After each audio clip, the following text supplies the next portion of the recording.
And he then says to Krebs, look, I really don't think you should write a story about me because it might mess up the law enforcement investigation into me. You could interfere with an ongoing investigation. I would hate for that to happen. He obviously wants to see properly concluded and come to its right resolution.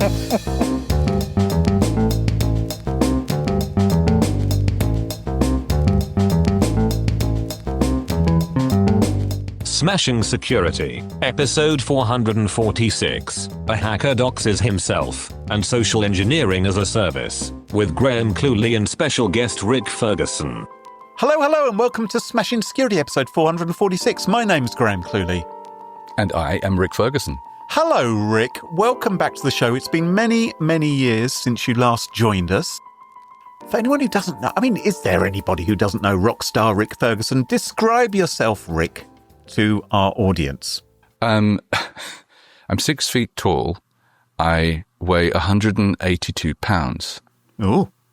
There you go. What's that in kilograms? I don't know. Actually, about 80.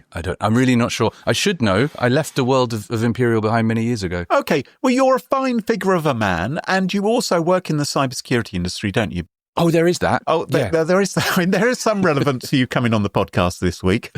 Yeah, it's weird. I've been in technology as an industry, in IT, let's say, for 31 years. And I think 26 of those have been in cybersecurity, although it wasn't called that back then.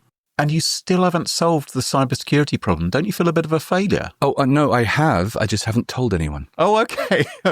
While you're continuing to make money out of it, you mean? It's like those, everlasting matchsticks and everlasting light bulbs, all those other things. I've got all those on a shelf too. Well, before we kick off, let's thank this week's wonderful sponsors, Vanta, 1Password and Drata. We'll be hearing more about them later on in the podcast. This week on Smashing Security, we're not going to be talking about how Europol has seized $25 million of Bitcoin and scooped up 12 terabytes of data after shutting down a cryptocurrency laundering hub. you'll hear no discussion of ShadyPanda, a 7-year-long cybercriminal campaign that saw malicious browser extensions infect 4.3 million Google Chrome and Microsoft Edge users. And we won't even mention how fake Calendly invites are luring victims to a phishing page that steals Google Workspace and Facebook business credentials. So, Rik, what are you going to be talking about this week? I'm going to be talking about how we keep seeing the same stories over and over again. Almost every story you see is basically a breach of some kind or ransomware of some kind. But maybe we can talk about how I think that stuff's going to evolve and how maybe we're not in an ever-repeating Groundhog Day of cybersecurity, but that things actually do change and what to look out for and how we can try and get ahead of that. Sounds good. And I'm going to be talking about how not to be a cyber criminal. All this and much more coming up on this episode of Smashing Security. Before we begin, I wanted to tell you about 1Password, who are supporting the podcast today. It's easy to assume that being small means flying under the radar, but the reality is that small businesses are being targeted more and more by malicious hackers. Cyber criminals know that lean teams often lack the resources to prevent or respond to a breach. But the good news is, even the smallest teams can foil cybercrime. 1Password provides simple security to help small teams manage the number one risk that hackers exploit: weak passwords. 1Password provides centralized management to make sure your company's logins are secure. It's a simple, turnkey solution that can be rolled out in hours, whether you have dedicated IT staff or not. However complex your security needs may get, 1Password will stay with you every step of the way. Take the first step to better security by securing your team's credentials. Find out more at onepassword.com/smashing. That's onepassword.com/smashing and start securing every login. On with the show. So, chums, today I want to tell you about how not to be a cyber criminal. Rik, you're not a cyber criminal, I'm assuming. Yeah, I definitely am very good at not being one. Right. It's not that tricky, really, to not be a cyber criminal, isn't it? You just don't commit cybercrime. That's the essential trick, and most days I get away with that. quite successfully. Yeah, I mean, there are times when my wife is on my case a little bit that I should be committing a little more cybercrime, but I've managed to steer clear of it. Yes, my accountant probably would like me to commit some cybercrime.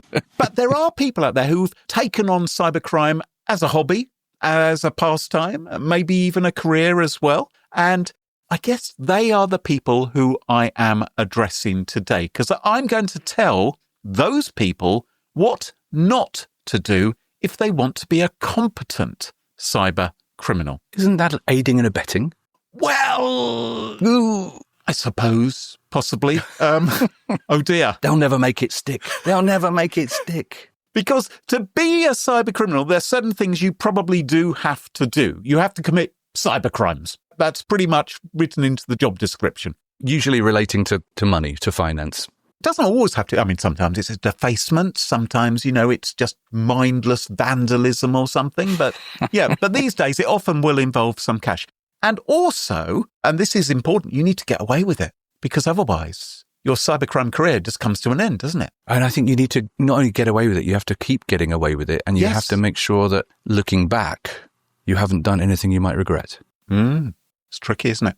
And preferably, you don't want anyone to work out who was behind that particular cybercrime, not just being stopped in the act. You don't want to be identified. That's my assumption. That's a major reason why I think I'm not a cyber criminal, because the vast majority of my online handles tend to be Rik Ferguson. Yeah, that would be a bit of a giveaway. You would need a different one.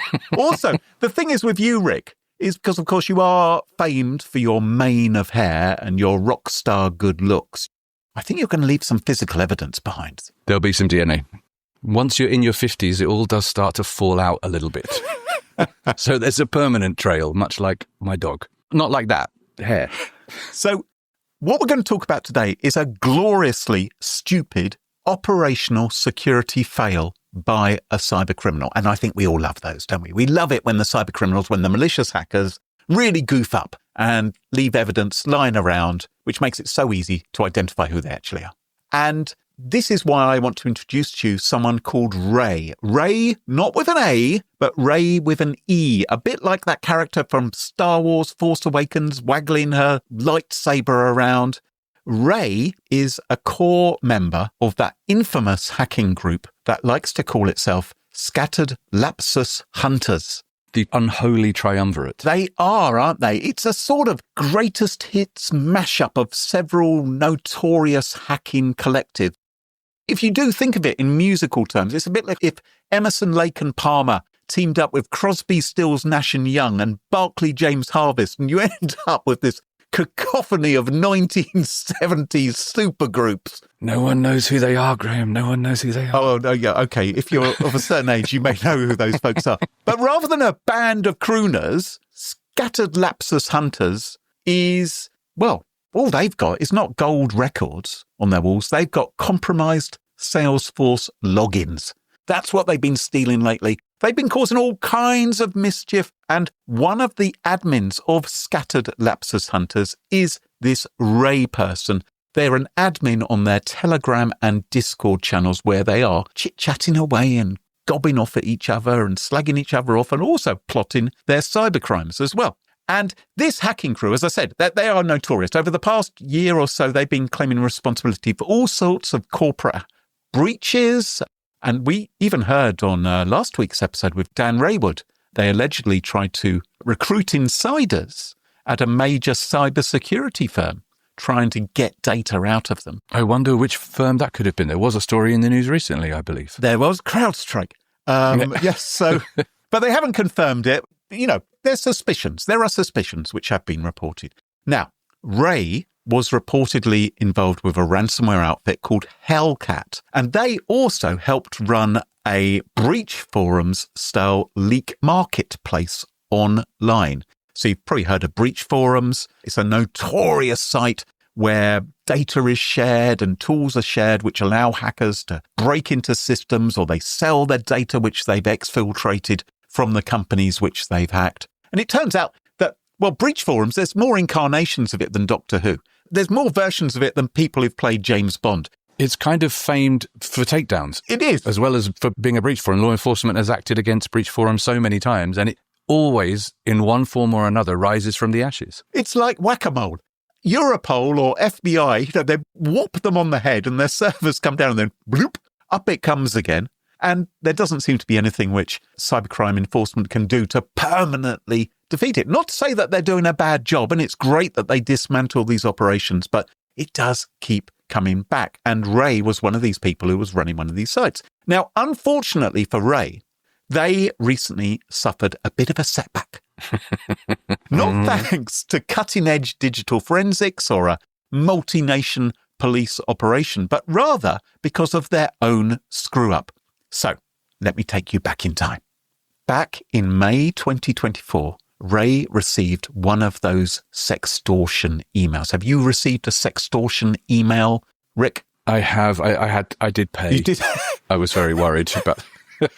Yeah, I mean, they're 10 a penny, aren't they? Yeah. We've all seen them. We had access to your webcam and we got footage of you watching porn, pay the ransom. Yes. I mean, I'm laughing, but there is a serious side to that whole sextortion thing as well. These ones are fake, but as a threat, I mean, it is responsible for ruining people's lives. Oh, absolutely. There are horrific tales of how people have actually been recorded on webcams or sometimes been blackmailed to do things on camera, and the threats which have then resulted. That's all ghastly. But what we're talking about here today is an email which comes in, which claims, aha, I've been watching you for a while, and you know that I've been watching you because I've emailed you from your own email address, and here is one of your passwords, they say, as though that were convincing information. The truth is, your passwords, or at least one of your passwords, is probably out there already. All they have to do is go to an existing data breach, find your email address, find the password associated with it, and send you an email. And it's easy to forge the from header so it looks like it's from your own email address. And people panic about this and they think that they've been hacked, and they think, oh, I've got to send Bitcoin and all the rest of it. Especially with the password, right? That's the key, isn't it? That's the key to credibility. Oh my word, that really is my password. This must be real. Yeah. And so, please, if you receive something on that, don't reply to it, just delete it, because it's almost certainly a scam. So this guy, Ray, who's obviously a bit of a hacker, he received one of these things and he thought it was really funny. And so what he did was he took a screenshot of it and he posted it up on a Telegram chat with some of his mates. Now, he's no dummy. So what he did was he partially redacted his email address. So he got rid of the username part from the screenshot. So it just said, at proton.me. So that was his Proton Mail email address. Very sensible, not shown his email address, so people wouldn't easily be able to identify who he was. But what he didn't do was he didn't redact the password. Because, of course, no one knows that password. Right. It was in the mail. So what we have here is a key administrator in a sprawling cybercriminal enterprise posting his actual password, or one of his actual passwords, to Telegram. But that password came to the attention of renowned cybersecurity sleuth Brian Krebs. You don't mess with Brian Krebs. People do, but they live to regret it. Most of us, we have nightmares about, Dracula and vampires and Frankenstein. The cybercriminals, they have nightmares about Brian Krebs. Very true. That's who they're worried about. And this password, it wasn't a dumb password like let me in or 1234567 or something like that. No, because the guy's a pro. He's a pro. Instead, it was the following 15 characters. MRVN GDG99Z03E29. Very good. Kind of a good password, really. And there's a mixture of uppercase and lowercase in there as well. Not a bad password. He's missing his special characters, though. I'm disappointed. Yeah, he hasn't got an exclamation mark on the end, which is normally what people do. That's how you secure a password. You have to put that on the end. But it was a password that was unique enough so that when it was searched for by Krebs in databases of credentials previously stolen by cybercriminals, it linked straight back to a specific Proton Mail account. It linked to one called cyber05tdev@proton.me. So now we've got a strong indication as to what the email address should have been before it was redacted, and we have a password. And it turned out that that username and password combination had been exposed at least twice in early 2024 when somebody's computer got hit by an info-stealing Trojan horse. Oh, the irony. The irony.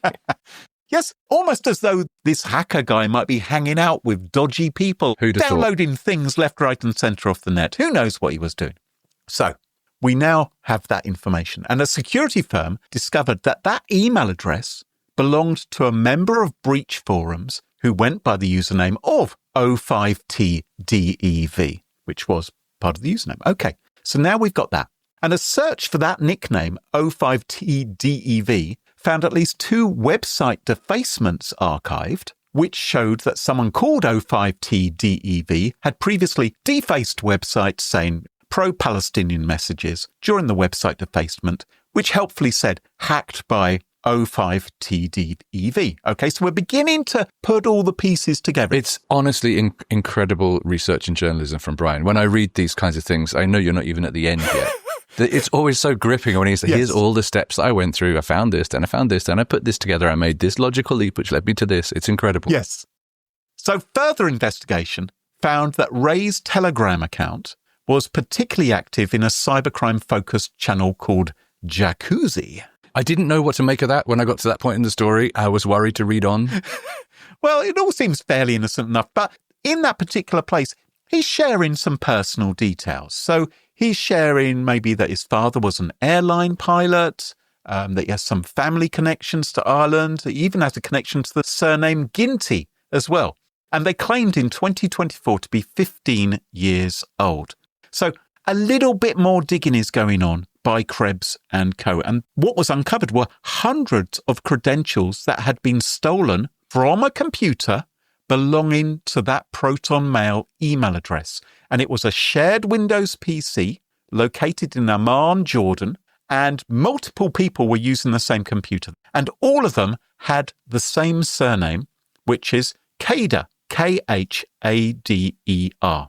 And the data showed that Ray's full name was likely to be Saif al-Din Khader. So what does Brian Krebs do? He drops him an email. He sends a friendly email. Not to him, though, right? At first, he emails him and he doesn't get a reply.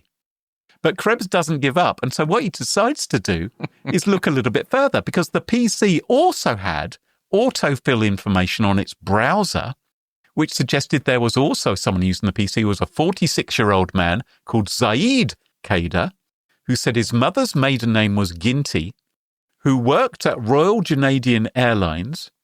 And because Saif hadn't replied, Krebs tried contacting his dad instead. I'm going to tell your dad on you. It takes me back. Yeah, we've all been there.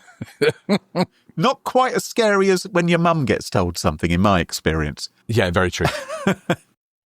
So within 2 hours, the father hadn't replied, but the son had.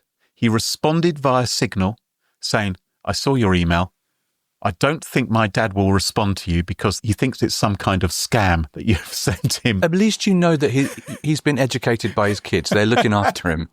Yeah, he's done some emergency work there. Say, oh, Dad, don't worry about that, Dad. That sounds like a scam. Let me deal with that. He'll be like, you know those emails you get that say they caught you on webcam? It's like that.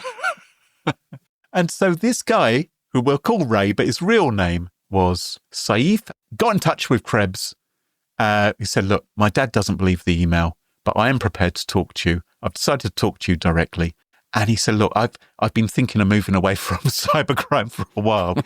I wonder why. He's desperately saying, I'm already cooperating with law enforcement. He says, they've been in touch with me for some months now. And he then says to Krebs, look, I really don't think you should write a story about me because it might mess up the law enforcement investigation into me. You could interfere with an ongoing investigation. I would hate for that to happen. He obviously wants to see properly concluded and come to its right resolution. So next time you get told that these hackers are geniuses, remember that the guys who are fighting the cyber criminals can be really, really smart too and can uncover the true clues. Because in this case, this guy was unmasked not through elite counter-hacking, not through surveillance, but he was unmasked because he posted his own password online while mocking a fellow scammer. And I think there's no richer justice than that, is there? Have you never been tempted, though? Like, I sometimes come up with such a pleasing password scheme that I want to share what the scheme is online. I know you can't. You just can't. And it's like, but I'm really proud of it. Try not to do that. You can tell me privately, Rik, if you want. I'd be very interested. There was a time a while back when I could have had access to Jonathan Ross's inbox on Twitter. That's right. I remember this. He tweeted his email address, his private email address. He did. Which was obviously meant to be a DM. So I thought I'd do some digging. Yeah. It was a me.com address. It was an Apple email address. So I went and I hit the reset password button. I forgot my password, and then it said, do you want to go through... This was a while ago, so there were mechanisms were not in place. Yeah. It was like 15 years ago or something, I think, wasn't it? Yeah. Do you want to go through the security reset questions? And I said, yes. And the question popped up, what's the name of your dog? Oh. So I went to Wikipedia. Name of the dog is in the Wikipedia article. Put the name of the dog in, and I was greeted with, please enter your new password, at which point I closed my browser and messaged Jonathan Ross directly. Yes. But it shows you even the slightest lapse of attention, focus, judgment, whatever, can have some really serious consequences, cybercriminal or otherwise, right? You need to be careful of that stuff. It really can. And of course, make sure you're choosing, in this case, it looks like he had chosen a unique password for this particular purpose. It wasn't something that dumb, but we have seen situations, someone else in the public eye, some years ago now, Mark Zuckerberg. Yep. His passwords were revealed because of a breach at LinkedIn. And Mark Zuckerberg was using the same password on LinkedIn as he was using on, I think it was Pinterest and Twitter. And the really bad thing about that was what the password was, because it was just 4 letters. It was DADA was Mark Zuckerberg's password. That's almost unhackable, because it's only 2 letters, actually, isn't it? Yes. It's almost unhackable. Almost entirely unhackable. But it's like the story of the heist at the Louvre recently with the passwords to their security cameras. Oh, what was that? Louvre. No. I should be entirely clear that it's not definite that was still the password at the time of the heist. Right. But it was reported as a vulnerability in an assessment previously. Whether it had been remediated or not is an open question. Boy, oh boy. So this episode of the show is sponsored by Drata, and I'm going to tell you why you should check them out. Look, if you're in security or compliance, you know the drill. You're constantly wearing like 10 different hats: risk management, compliance, budgets. It's quite the handful. Here's the thing though, Drata actually helps with all of that. Basically, they've made a platform that handles all the tedious compliance stuff that normally eats up your entire week. What Drata does is automate the evidence collection, the compliance tracking, the security questionnaires. It just handles it. They've got real-time monitoring, so you're always audit ready, which is nice because no one enjoys scrambling before an audit. And they've even got AI assistants for questionnaires now, which, honestly, thank the Lord. The point is, instead of spending all your time proving that you are secure and compliant, you can actually focus on being more secure and compliant. Crazy, I know. Anyway, if that sounds useful to you, check them out at drata.com/smashing. That's drata.com/smashing. And if you use that link, they will know that you heard about them on the show. And thanks to Drata for supporting Smashing Security. Okay, Rik, what's your topic for us this week? Well, I was looking around thinking, what will I talk to Graham about? And as I looked at all of the stories that are breaking, it seemed like déjà vu. Wherever I was looking, either there had been a gigantic breach, or somebody else had suffered a ransomware attack, or a combination of the two. Usually they kind of go hand in hand. Yep. And it really kind of drives home the fact that the data that comes out of all of those leaks, the underground economy for data, and also the public data dumping economy, is really kind of the jet fuel to the rest of cybercrime. Without all the stolen identities and data dumps out there, the ransomware side of things would be less successful than it is today as well. Those two are inextricably linked. In fact, I did some research beginning of this year. Here's a really big number for you. Oh, good. 2,447,878,758. 24478787858. Do you know what that is? It's not your phone number, is it? It's almost. Bank account details. It's the number of identities that were compromised, as far as I could ascertain, over the course of 2024 alone. Wow. Nearly 2.5 billion. Huh. And you've got to remember that number is heavily slanted towards the US. because they have much more searchable public databases that detail how many people were affected, what kind of information was missing. We don't really have that in Europe or elsewhere in the world. So I think the actual number would be several times bigger than that if we really had the data to hand. But almost 2.5 billion, that's conservative value, about $10 billion worth of information on underground forums. So it shows how prevalent and how widespread and how useful that information is, right? Yeah. And what's really ramming that point home for me is that also 23-4 definitely saw the return of the info stealer. Like, we haven't spoken about info stealers for a very long time, I think. They were very much a consumer-facing info stealer type thing, right? Looking for your autofill data, getting stuff out of your web browser, stealing cryptocurrency wallet stuff, stealing email account social passwords, that kind of stuff. Well, they're now a part of the malware as a service economy. They're all out there, using hosted infrastructure where you can just sign up and use it as a service and then go out and do your info stealing and then monetize the proceeds from that, all the stolen data, which leads to the successful ransomware attacks. So, when we think about this ongoing, like, we had the French Football Federation was breached very recently, 22 million members. We had the Korean equivalent to Amazon. Yes. So admitted to a breach very recently, Coupang. 33.7 million people impacted by that one breach, which is more than half of the population of South Korea in its entirety.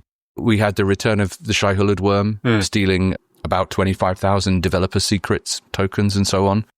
The breach at Asahi, which obviously was ransomware, as well as having been driven by identity, it ended up in the exposure of a further 2 million people's personal details, as well as the ransomware. It's ruined many Japanese people's lives because they're not able to drink their favourite beer. It is a good beer too. It's a lovely beer.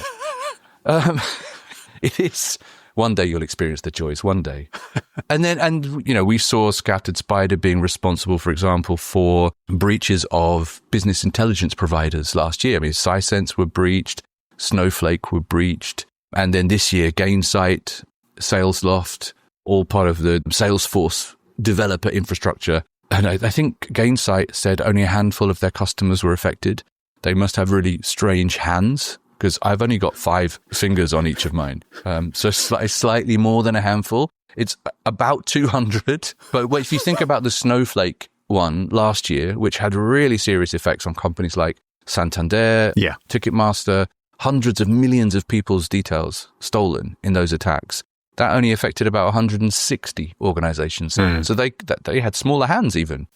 So, and that had massive outsized effects. And that was, again, down to that same unholy trinity. And it looks like they're now preparing to go after Zendesk customers as a result, probably, of some of the information that was stolen.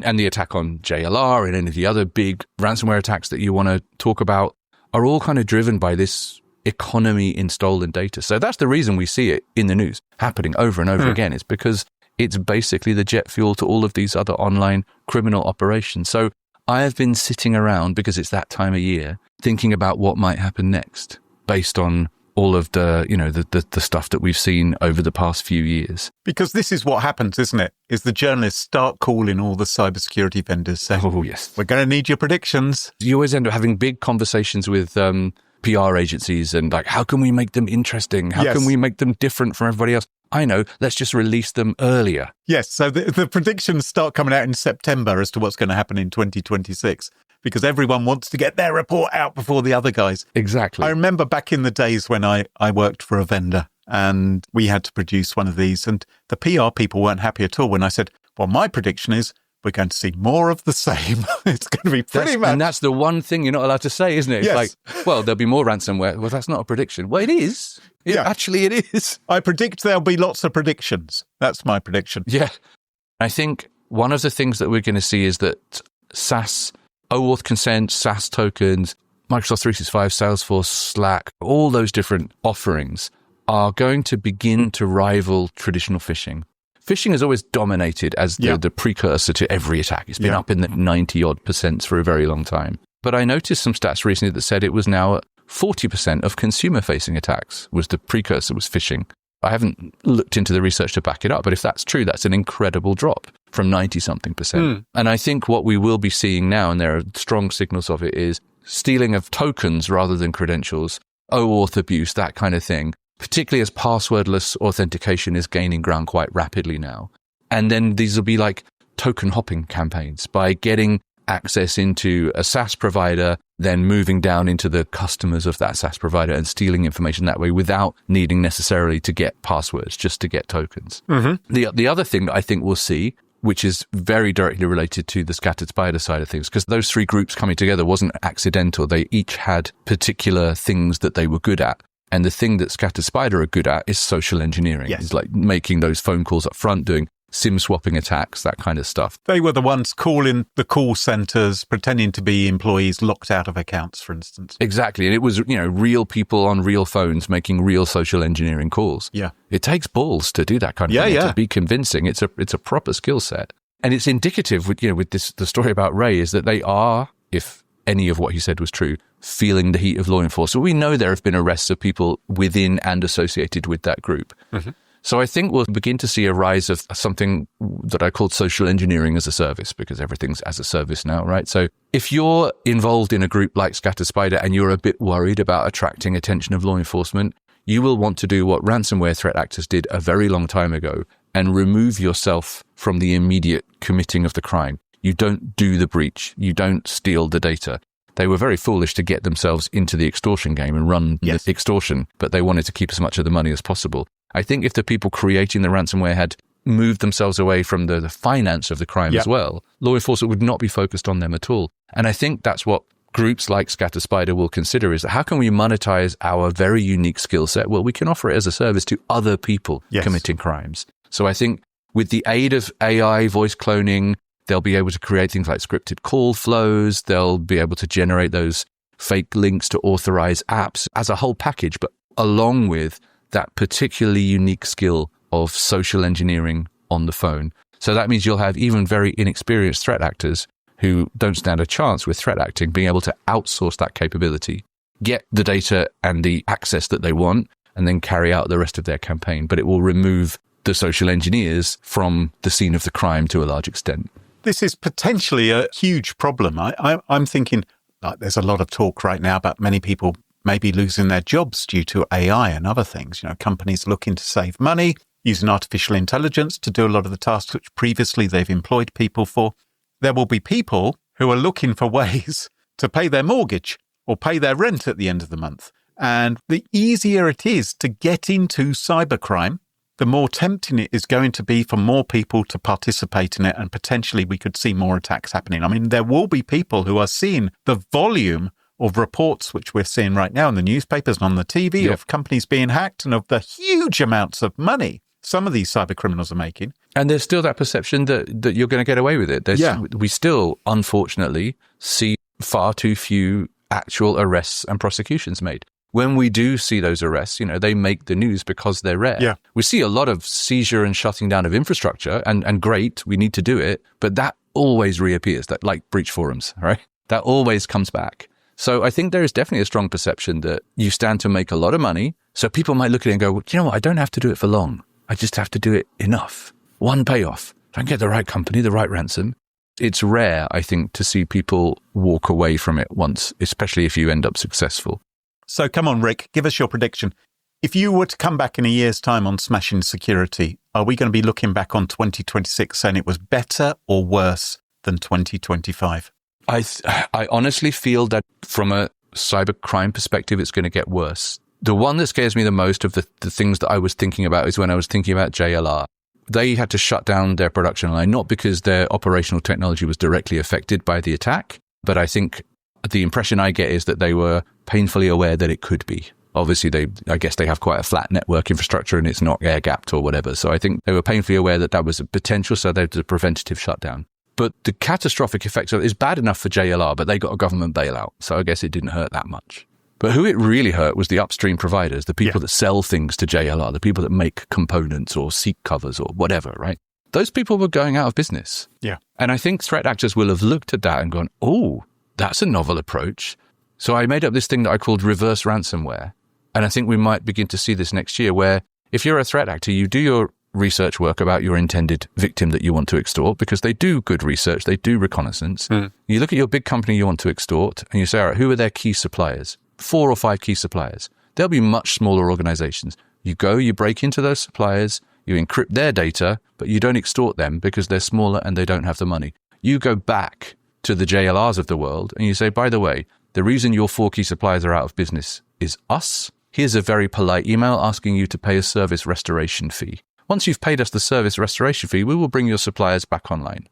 Smashing Security, the podcast where cybercriminals get all their tips. That's the thing with predictions, isn't it? It's like, you've got to say what's coming next. And if it happens, it's not my fault, Mum.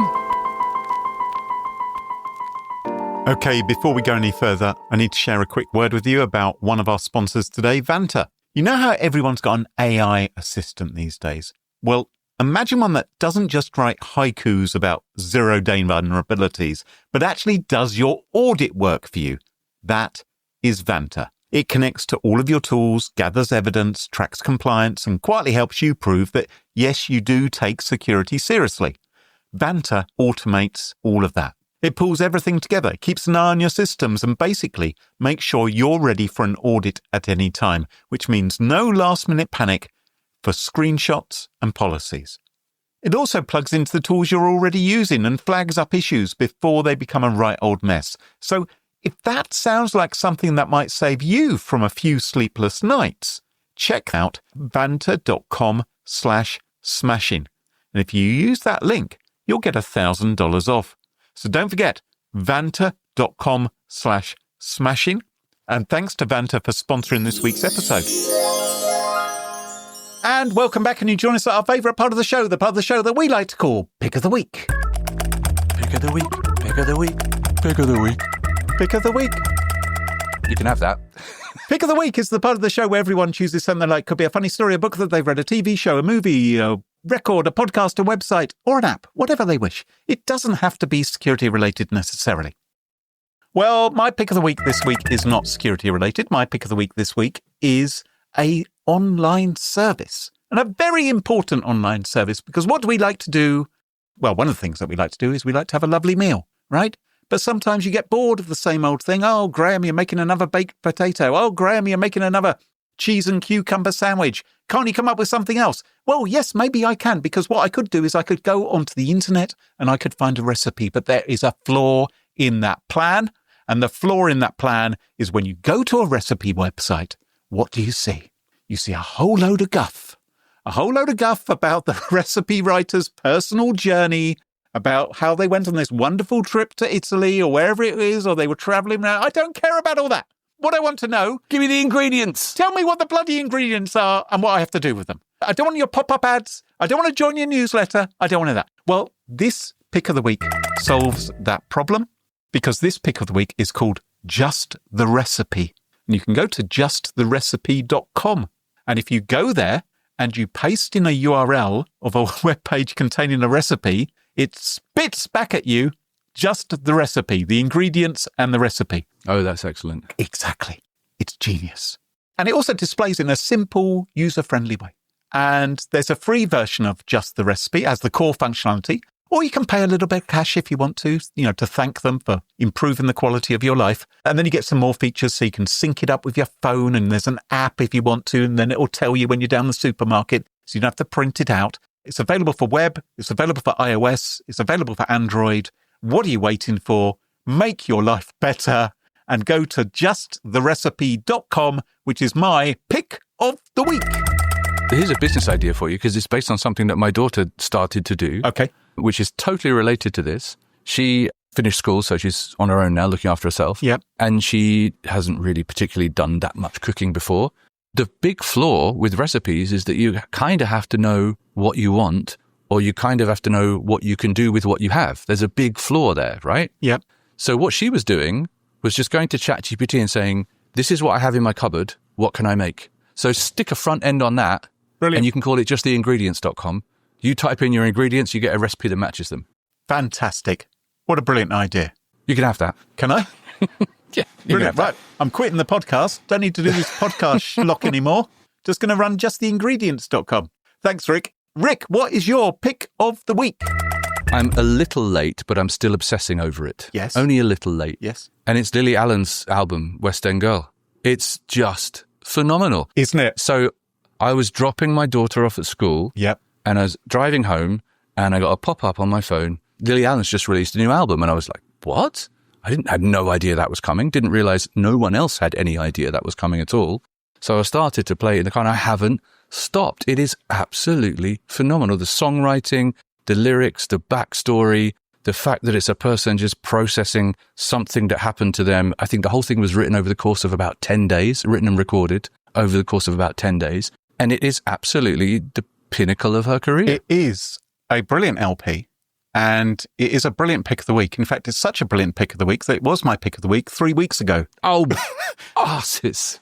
I mean, it's inevitably going to happen. It's episode 446. People do sometimes come up with something which we've had before. So I do agree with you, though, and it's worth reiterating, it's a bloody good album. It's a blinder. It's an absolute blinder. After it had been released, she announced some tour dates that were, all the venues were like halls, corn exchanges, sold out obviously in seconds. Yeah. And then she's announced a whole slew of dates in arenas. Has she? Because everybody wants the tickets. And I think this will be finally the album that actually breaks her in the US, because she never cracked that market before. Yes. And ironically, it's about the nightmare she had while she was there. But yes, I think it will break her in that market. Yes. Absolutely phenomenal. I had no idea you were a fan. Yes. And it was well timed as well with the new Stranger Things season coming out, which has a connection. I sat there watching that, and you can't watch the actor without thinking about the record now. It's like, yeah, it's a difficult watch all of a sudden. A great pick of the week. And thank you very much for joining us this week. I'm sure lots of our listeners would love to find out what you're up to and follow you online. What's the best way for them to do that? Well, I quit Twitter a while back. Good man. All that's left there is a picture of a burning pirate ship on my profile. I deleted every post I ever made. But I managed to export them all and import all of those old posts, if you ever want to look back through them, to Blue Sky. So the entirety of my Twitter existence is now on Blue Sky at rikferguson.com. Or, of course, LinkedIn, which weirdly has become probably more of a Twitter replacement for me than Blue Sky has. You're not the only person to say that. And, of course, you can follow Smashing Security on social media as well. You can find me, Graham Cluley, up on Blue Sky or LinkedIn, and you can follow Smashing Security on Blue Sky as well. And don't forget, to ensure that you never miss another episode, follow Smashing Security in your favourite podcast app, such as Apple Podcasts, Spotify and Pocket Casts, for episode show notes, sponsorship info, guest lists, and the entire back catalogue of 445 or so episodes, and indeed the Pick of the Week archive. If you want to check what's happened before, then go to smashingsecurity.com. Until next time, cheerio, bye-bye. I'm Rik Ferguson, and I need to follow Smashing Security.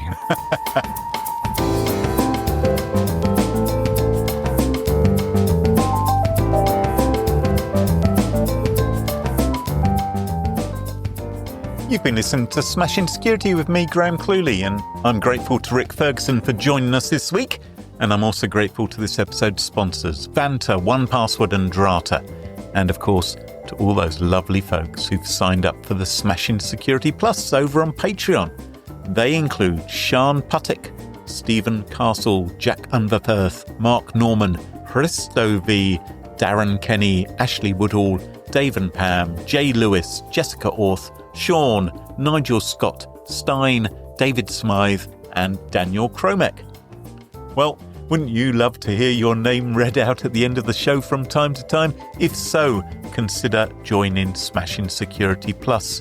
For the cost of a fancy coffee once a month, you will become part of our merry band and get early access to the episodes without the annoying ads. All you got to do is head over to smashingsecurity.com/plus for all of the details. Now, I know that doesn't appeal to everybody and not everyone can afford it. And that's absolutely fine. I wouldn't want you to participate if you can't actually justify it. There's absolutely no pressure from me. But what you can do is you can support the show in ways which don't cost any cash. You can like, you can subscribe, you can leave a 5-star review wherever you listen. Tell your friends about the show. Just spread the word, because every little bit helps and it makes all of the effort worthwhile. So thanks for tuning in once again, and I hope you will join me again next week for the next episode of Smashing Security.